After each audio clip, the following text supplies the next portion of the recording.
Baik, Sobat Obsesi, kami lanjutkan.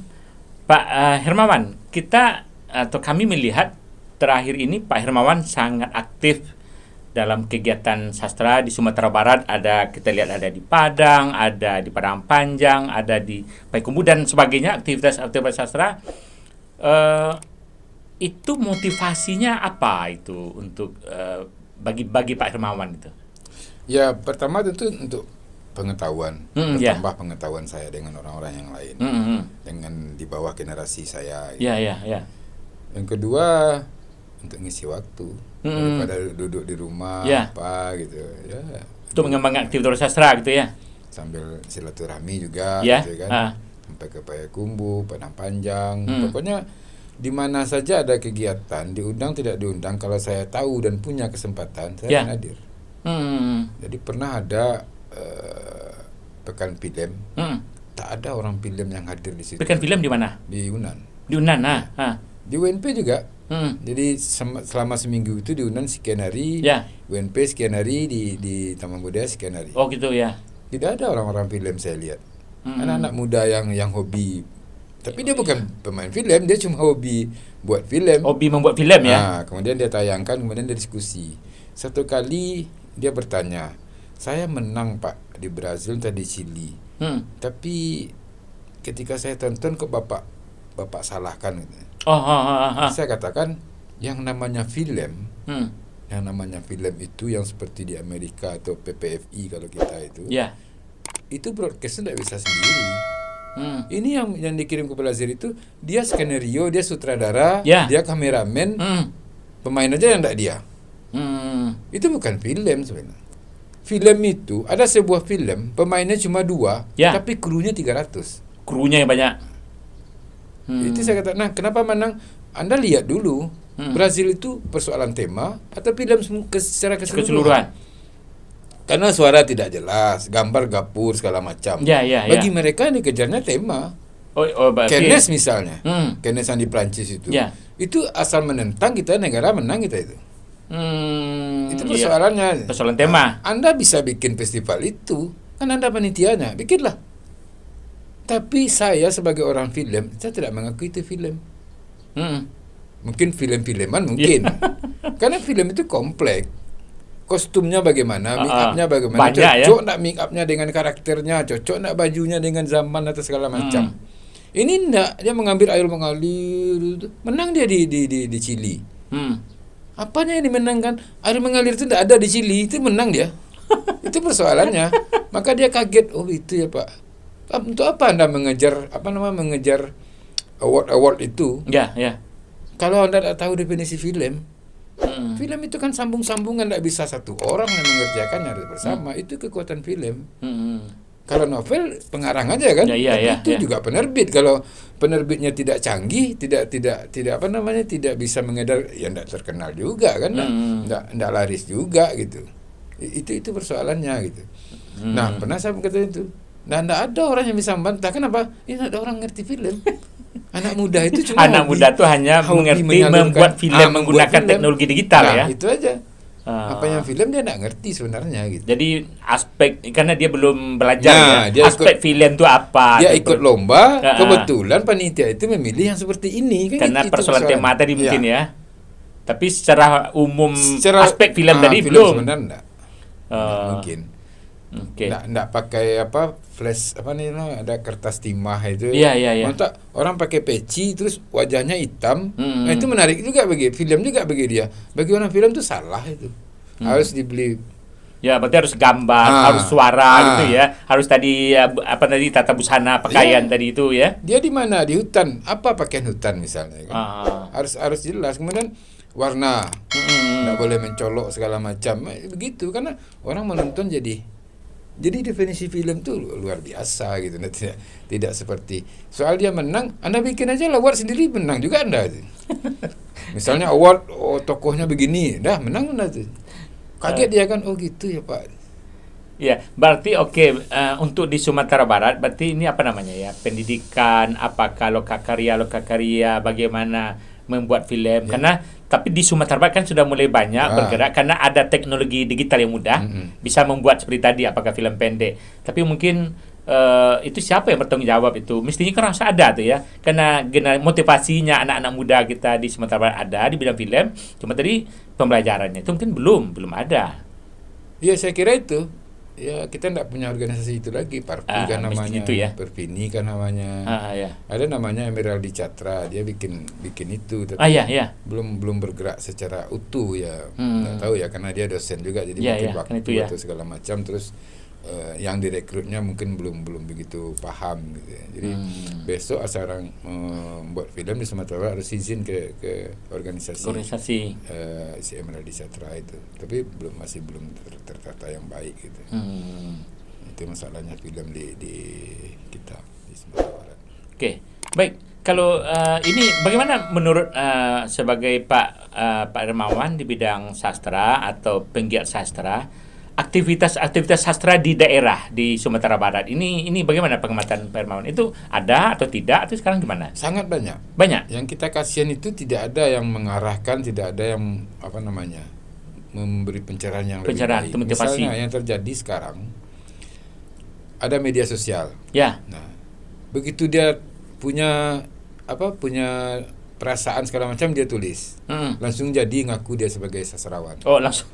Ngaku dia sudah merasa sebagai sastrawan gitu ya. Dapat 1.000 apa segala macam, itu dia mengaku pula. Nanti kalau dia datang ke Taman Budaya, dia sudah menjadi sastrawan. Itu. Kemudian ada teknologi canggih sekarang, dia bikin novel sendiri, dia edit sendiri, dia terbitkan sendiri dengan printer apa segala macam, dia jualkan sendiri, dia ngaku pula sastrawan.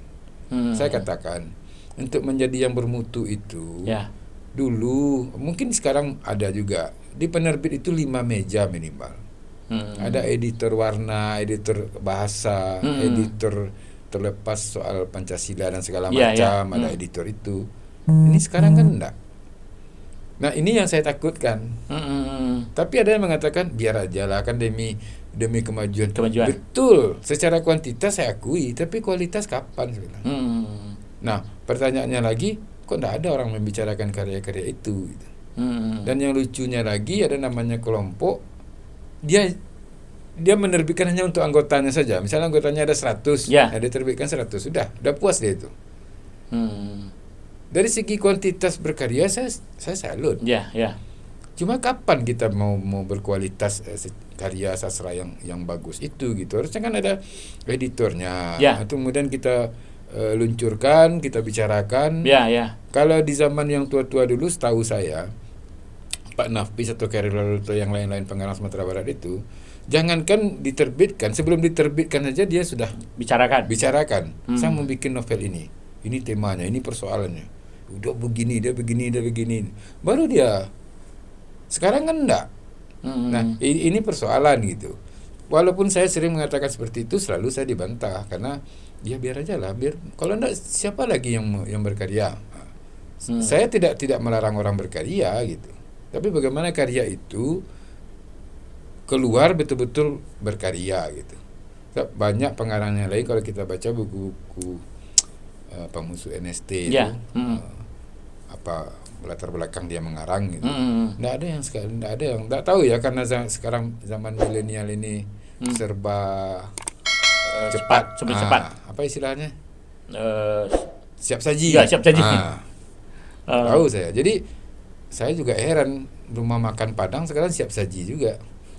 Padahal dulu yang dibanggakan rumah makan Padang itu kan prosesnya itu. Membawa piring lah, apalah. Sekarang enggak, begitu kita turun dari bis langsung masuk ke rumah makan, ambil sendiri. Ini masalah anak-anak sekarang gitu. Jadi dalam berkarya pun dia begitu, siap saji. Kalau bisa, jangankan dalam berkarya, di kampusnya sekarang gitu, Pak nggak usah kuliah Pak. Kalau bisa dapat saja. Nggak mau mengikuti proses gitu ya. Jadi di sastra juga begitu ya. Jadi prosesnya itu memang dia kontinuitasnya, kualitasnya gitu ya. Karena kan sekarang pokoknya udah masuk Facebook atau media sosial lain, dia ingin diakui langsung sebagai penyair, sebagai sastrawan gitu ya. Pakai novel, cerpen segala macam. Itu yang saya khawatirkan nanti mau kemana sastra kita gitu. Dari segi produktivitas sangat luar biasa sekarang. Mungkin kalau kita hitung-hitung, satu hari mungkin ada 2 secara puisi ya. Ya. Satu hari mungkin ada 2 buku di Indonesia ini. Saya kemarin Hari Puisi Indonesia itu 400. Ya. 500. Sekarang sudah cukup banyak gitu ya. Kalau kita perharikan kan. Iya. Tapi pertanyaannya sekarang mau diapakan itu yang 400 seperti itu gitu. Siapa yang mau baca? Apa kelebihannya? Nah, peran kampus kadang-kadang itu juga kritikus tidak membicarakan itu. Tapi kalau kita bertepuk sebelah tangan tidak bisa juga. Karya itu kan cuma sampai di situ. Ya. Tidak pernah sampai ke kampus. Ya, berakhir itu ya. Ya, karena ada orang yang buat lomba lalu siapa saja pokoknya dia merasa ini puisi. Nanti karena keperluan jumlahnya banyak jadi buku. Itu. Dan mereka sudah puas seperti yang saya katakan tadi. Ada sebuah grup anggotanya 100, dia bikin karya. Ya, menulis satu orang. Yang menulis satu orang, 100. Yang membeli yang anggota itu besok si A yang menulis, si B, C sampai 100. Besok si C yang menulis, dia udah puas di situ gitu. Dan dia merasa sudah hebat gitu. Ya, itu persoalannya. Kalau diikutkan lomba, menang tak menang terserah lah. Yang penting saya pernah ikut lomba kan gitu. Tidak ada berpikir untuk itu. Dan saya sering mengatakan cobalah sebelum menulis itu disimpan dulu, besok dibaca, besok diskusikan baru. Tapi kembali itu tadi. Ini zaman milenial, siap saji. Kalau enggak kita tertinggal nanti kan gitu masalahnya. Ya, kadang-kadang editingnya juga tidak beres kalau kita lihat gitu kan. Penggunaan bahasanya. Kembali ke film tadi. Nah, mungkin buat bikin film itu 1 orang loh. Iya. Dia sutradara, dia skenario, dia kameramen. Jangan-jangan dia pemainnya kita tak tahu juga kan. Saya belum pernah lihat film itu. Yakin dia pula tukang edit nanti itu. Itu kan yang aneh. Itu yang terjadi sekarang dalam karya sastra. Jadi dia yang membuat, dia yang menerbitkan, dia yang menjual, dia pula yang membeli. Dalam arti kata dia bagi-bagikan ke orang kan dia yang membeli namanya itu. Padahal biaya tinta segala macam kan harus dibeli kan. Itu yang terjadi sekarang. Kalau kelompok pegiat sastra ini di Sumatera Barat ada ya di tiap kabupaten sangat banyak itu. Ada namanya intro, ada namanya apalagi dihubungkan dengan sekarang dengan literasi itu. Literasi kan? Nah, yang lucunya sekarang orang FPL itu sudah sastrawan pula. Dia sudah bikin buku pula, dia sudah bikin segala macam, dia udah mengaku pula sastrawan sekarang kan. Saya tidak melarang gitu, silakan aja gitu. Tapi kita lihat alam yang membuktikan siapa yang betul-betul sastrawan kan gitu aja. Bisa saja satu kali terbit dia tidak terbit kan? Bisa. Sama kontinuitas tidak ada ya. Nah, sama dengan kita di kampus atau guru-guru gitu kan, mau tolong semangatnya padahal tuh naik pangkat aja. Asal itu hilang gitu. Itu akan terjadi gitu. Jadi itu yang saya lihat dan sangat kuat sekarang kalau soal perkumpulan itu. Jadi puisi-puisi sekarang rata-rata tematik. Temanya dulu. Misalnya sekarang Hari Kartini, mari kita bikin puisi antologi setebal ini. Nanti gitu disebarkan ke orang membuat ada 500 orang buat puisi masing-masing dan 500 puisi gitu kan. Nah, di satu sisi betul, tapi di sisi lain kita akan terkerangkeng. Artinya kebebasan kita tidak ada lagi. Walaupun ada kelompok lain mengatakan tema bebas. Ada yang gitu. Hari Kartini, hari ini. Kan kita dibatasi oleh tema-tema itu gitu. Dan jangan-jangan karya itu dibuat sangat cepat gitu kan. Nah, itu masalahnya. Kapan dia mendalami hal-hal itu gitu. Jadi saya ada dapat cerita dari Prof. Hasan kalau tidak salah soal Kartini ini di salah satu sekolah dikasih anak SD itu tema Kartini. Dari 15 peserta, 1 orang mengatakan Kartini pelacur. Kenapa? Karena dia dipaksa oleh itu. Begitu ditanya, kenapa kamu katakan Kartini pelacur? Kata ibu saya, tante di sebelah itu namanya Kartini, dia pelacur. Nah, itu persoalannya. Seperti yang tadi katakan, karena sangat cepat tadi kan. Kita katakan ini temanya, terus dia tidak punya beban, tidak punya bahan tentang itu, ya asal buat saja kan. Nah, itu yang terjadi. Padahal memang perlu pendalaman dulu gitu ya. Kita harus menguasai dulu, baru kita buat puisi gitu ya. Gitu. Kalau sekarang ini enggak, ada tema, ada corona, ada ini, ayo buat nanti dalam 2 hari 3 hari udah selesai puisinya. Itu masalahnya. Orang tidak mau studi. Apa tadi milenial itu orang siap saji gitu. Tidak mau proses gitu. Oke, berikutnya kita melihat tentang masalah sastrawan di Sumatera. Dulu Dulu tidak ada yang hubungan dengan budaya lah gitu. Dulu ada organisasi kalau tidak salah. Apa dulu? Dulu ada Dewan Kesenian. Ya, semacam Dewan Kesenian. Sekarang itu gimana di Sumatera Barat ini, sudah diam, sudah apa atau ada perkembangannya? Ya, karena ada aturan-aturan yang kurang SOP lah kalau tentu ya karena karena pemerintah ya. Nah, orang tidak hirau seperti itu atau tidak perhatian lagi seperti itu. Tapi soal keutuhan atau organisasi masih banyak sanggar-sanggar yang ada ya. Yang istilahnya kalau taman budaya hilang pun orang masih punya gitu. Punya ya. Ada namanya Intro, ada namanya Nan Jombang, ada namanya Nan Tumpah, ada nama macam-macam. Itu akan bergerak terus. Jadi saya tidak khawatir kalau soal itu. Dulu orang pernah mengatakan bila Nafis tidak ada siapa lagi. Ya itu kita maksudkan. Nah, tahu-tahu ada Agus TF. Nah, ini masih banyak lagi yang muda yang akan muncul. Ada bidang puisi, ada Iyut misalnya kan. Terus nanti yang muda masih banyak, ada kita Purnamasari, macam-macam namanya udah. Cuma beberapa tokoh-tokoh sastrawan kita yang dulu ya udah pada almarhum ya, ada Pak Nafis, ada Pak Dharma Munir gitu ya. Kemudian terakhir ada juga ya sekarang yang tua itu tinggal cuma Papa sama Haris. Atau kalau perempuan itu ada Naupita Agustin. Itu dan saya yakin ada. Cuma kita tunggu saja. Cuma kemudian terakhir yang kalau kita lihat karya-karya yang seperti dulu itu monumental dari Sumatera Barat, ya kan mungkin pemicunya dulu ada ada di Jakarta itu lomba atau penghargaan mungkin ya tiap tahun itu. Sekarang kita lihat apakah karya-karya novel yang begitu monumental dari Sumatera Barat? Itu yang saya katakan tadi. Orang kurang studi sekarang. Kalau yang penulis dulu itu mereka studi. Lama ya. Untuk membuat novel itu dipikirkan dengan matang, studi dulu persoalan-persoalan di Minangkabau kalau dia latar belakang. itu studi dia, walaupun dia kan orang peternak kan itu. Iya. Insinyur dia itu kan. Tapi dia studi. Setidaknya dia studi apa yang ada di lingkungannya gitu. Itu yang dia tulis. Nah, kita kadang-kadang sekarang tidak pernah studi itu. Apalagi tadi soal tema itu. Oh, bisa saya bikin ini. Oh, soal ini bisa saya. Pokoknya bisa segera cepat. 2 hari selesai puisi. Nah, itu masalahnya. Saya kadang-kadang terbawa arus juga seperti itu, tapi setelah pikir-pikir agak kurang saya ikut sekarang lagi. Jadi sama dengan menulis ini. Saya dulu menulis karya sastra itu karena tugas mahasiswa gitu kan. Tapi terakhir tahun 2015 pernah alumni saya menanyakan, Pak, Ibu itu ngajar puisi, Pak. Dia tidak pernah baca puisi, tidak pernah nulis puisi, Pak. Karena saya mau masuk ke jalur yang benar tadi, terpikir oleh saya kalau ini dilemparkan oleh mahasiswa saya ke saya, ke Pak saya mau jawab apa gitu. Maka saya cobalah ikut, lolos. Dan selalu saya lihat kuratornya dulu, tidak asal ikut-ikut aja. Misalnya ada orang-orang tingkat nasional 1 orang saja, saya kirim. Lolos tidak masalah. Nah, kebetulan lolos. Nah, ini setidak-tidaknya untuk tameng bagi saya. Kalau ada mahasiswa, Bapak pernah bikin puisi?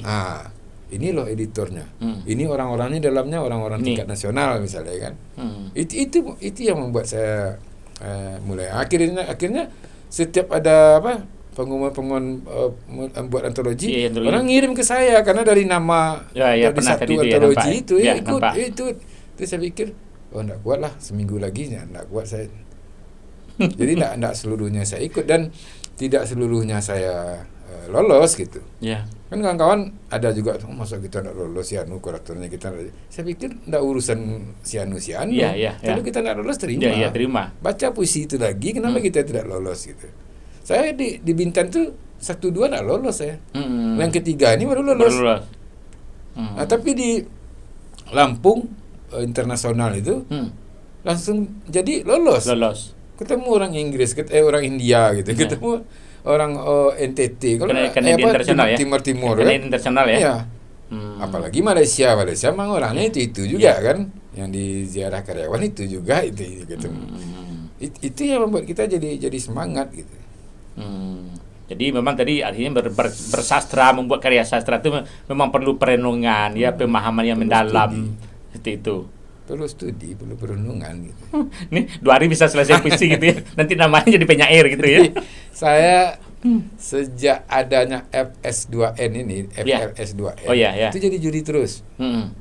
Kemarin aja enggak. Kemarin ini karena COVID, padahal kita pelaksana nasional di sini. Oh, di sini ya. Nah, tapi karena COVID, maka semua karya lewat virtual. Oh, iya. Juri hanya di Jakarta saja gitu, nggak pergi kemana-mana gitu. Nah, itu yang selalu saya tekankan. Ketika saya jadi juri SMP atau SMA, kalau SMA masih mending lah. Kalau SMP, itu 3 detik selesai itu.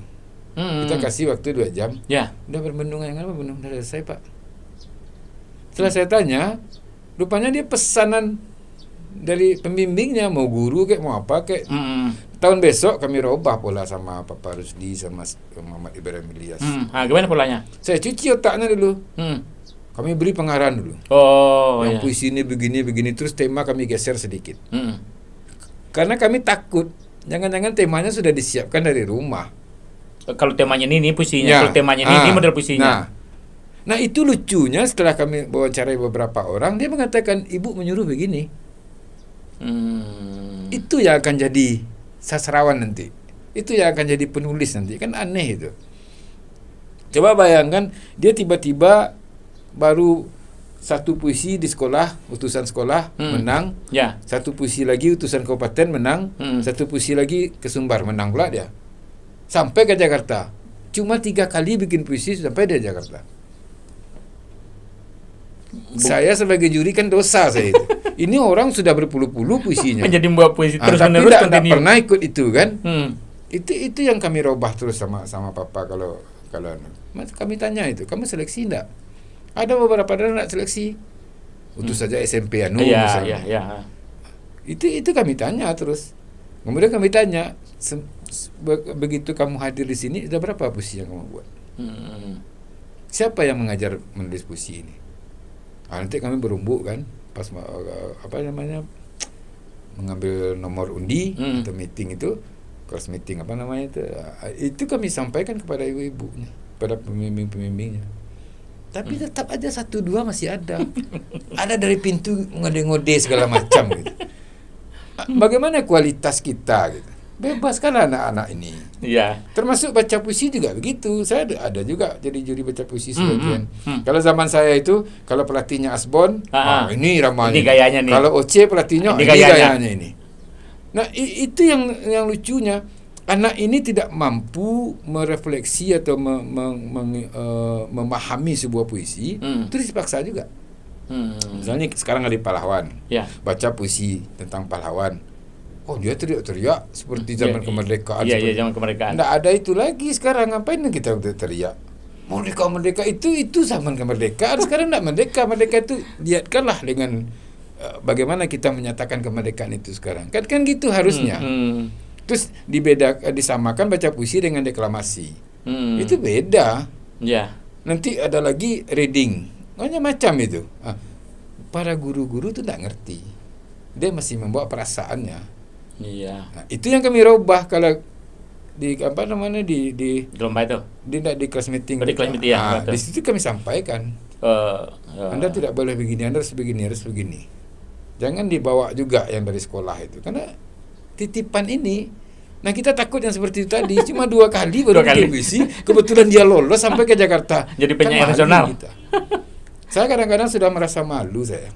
10 tahun lebih itu, lebih lah sejak zaman SBY itu. Lomba itu. Tahun kedua itu zaman SBY, lomba itu sampai sekarang. Tiap tahun ya? Tiap tahun itu. Karena merasa berdosa. Ada yang paling menarik itu di Riau.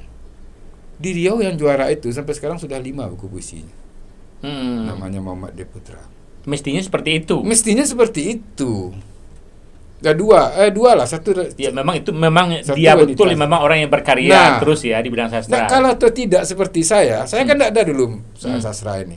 Tapi ketika saya masuk Fakultas Sastra mau tak mau kita harus begitu kan, walaupun tidak sehebat orang gitu, tapi kita juga menyelami itu. Nah, yang kita kasihan itu tanggung apa sih sudah pernah juara sudah itu memang karena ndak bakatnya di bidang itu, ndak ada lagi memang kan itu. Ada lagi yang unik. Ini pengalaman anak SMP Batu Sangkar atau SMP 5 atau SMP apa. Waktu dia SMP, dia penulis puisi juara 2 se-Indonesia. ketika dia di SMA, melanjutkan SMA apa namanya di Padang Panjang, SMA pokoknya. Sumatera Barat. Enggak pernah seleksi. Dia langsung tingkat provinsi. Disuruh baca puisi, nangis di depan kami. Kenapa tidak kamu lihat? Kan piagam kamu sebagai penulis puisi. Iya Pak, sudah saya lihatkan, tapi dipaksa oleh guru jadi penulis. Ya kalah lah dia. Karena dia penulis tadi. Ya, coba kalau dia menulis kan menang pula dia tingkat SMA. Tapi karena dia rajin nulis puisi. Iya, dia rajin, tapi tadi disuruh membaca. Disuruh membaca. Ini hal yang seperti ini, gimana kita itu? Mau marah kita? Kalau saya marah, kalau tahu saya guru, saya marah itu. Tapi gimana kita? Hal-hal seperti itu banyak yang terjadi. Akhirnya anak ini kan tidak berprestasi lagi. Ya. Mungkin patah semangat atau apa gitu. Nah, ini. Oke, terakhir kalau kita lihat itu lomba evaluasi seni yang sudah ada itu berdampak enggak untuk menghasilkan penulis-penulis atau penggiat seni lah mereka. Iya, sedikit banyaknya berdampak. Ya. Seperti yang saya katakan tadi, itu di Riau itu sampai sekarang sudah 5. Dia tetap aktif gitu ya. Dan dia sekarang masuk antro. Saya bilang, kenapa antro? Ya itu enak Om. Antro dia sekarang di UGM. Saya pikir dia masuk Fakultas Sastra, saya pikir sama dengan saya gitu kan. Antropologi dia ambil antro kan. Jangan masalah lah itu. Oke, baik. Terima kasih Pak Hermawan. Perbincangan ini sangat bermanfaat untuk kita semua dan pemirsa Obsesi Seru. Sobat Obsesi, demikian perbincangan kami dengan Bapak Dr. Hermawan M. Hum, pegiat sastra di Sumatera Barat, bahkan sampai ke tingkat mancanegara. Dan terakhir sebelum kami tutup, kami memberikan hadiah dari Raja Wali Press untuk Bapak Hermawan, buku Linguistik Historis Komparatif. Terima kasih atas dukungan penerbit Raja Wali Press, Raja Grafindo Persada Group. Mudah-mudahan buku ini bermanfaat juga bagi kita semua. Terima kasih. Oke. Baik, Sobat Obsesi, demikianlah perbincangan kita gelar wicara dalam program Obsesi Seru dengan moto dari Padang untuk Indonesia.